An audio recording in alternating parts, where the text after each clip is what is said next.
সুযোগ্য অধ্যক্ষ জনাব মাওলানা ইদ্রিসুর রহমান, এখানে উপস্থিত ইউনিয়ন ওয়ার্ড পর্যায়ের আমার প্রান্তীয় নেতৃবৃন্দ, এই অঞ্চলের গণমানুষের প্রতিনিধিত্বকারী যারা এখানে উপস্থিত হয়েছেন, আমার হৃদয়ের একান্ত সম্মানিত দিনী ভাইয়েরা, সকলের প্রতি আমার হৃদয় নিংড়ানো সালাম। আসসালামু আলাইকুম ওয়া রাহমাতুল্লাহি ওয়া বারাকাতুহু। যে মহান রব্বুল আলামিন এই 6 নম্বর ওয়ার্ডের অফিস উদ্বোধন অনুষ্ঠানকে একটি জনসভায় পরিণত করেছেন, এটাকে জনসভা বললে আমার মনে হয় ছোট হয় না।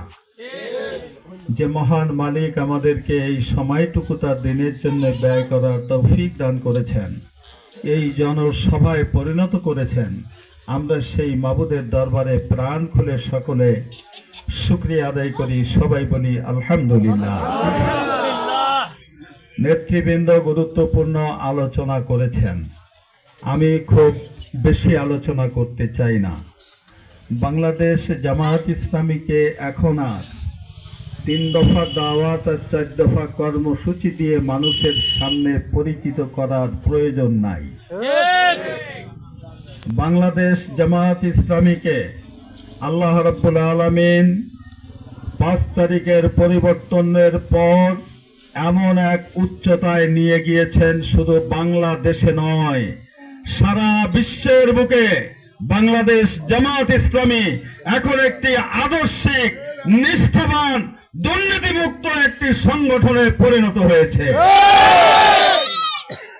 প্রিয় উপস্থিতি, আমি আপনাদের কাছে বলতে চাই, বাংলাদেশ জামায়াত ইসলামী এদেশে গণমানুষের জন্য এ পর্যন্ত যা কিছু করেছে, আপনি হিসাব করলে দেখতে পাবেন ইসলামী সাহিত্য জগতের যত ভান্ডার, সকল ভান্ডারের উদ্যোক্তা বাংলাদেশ জামায়াত ইসলামী।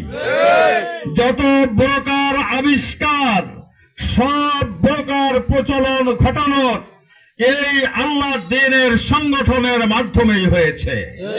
এদেশে সুদমুক্ত ব্যাংকিং ব্যবস্থা সহ, স্বাস্থ্য খাত সহ এই দেশকে উন্নয়নের জন্য বাংলাদেশের এমন কোন সেক্টর নাই যে সেক্টরে বাংলাদেশ জামায়াত ইসলামী তৈরি করা সৎ এবং যোগ্য মানুষেরা দায়িত্ব পালন করছে না। এজন্য বাংলাদেশ জামায়াত ইসলামীকে আগের জামায়াত ইসলামী হিসাবে ট্রিট করার কোন সুযোগ আর নাই।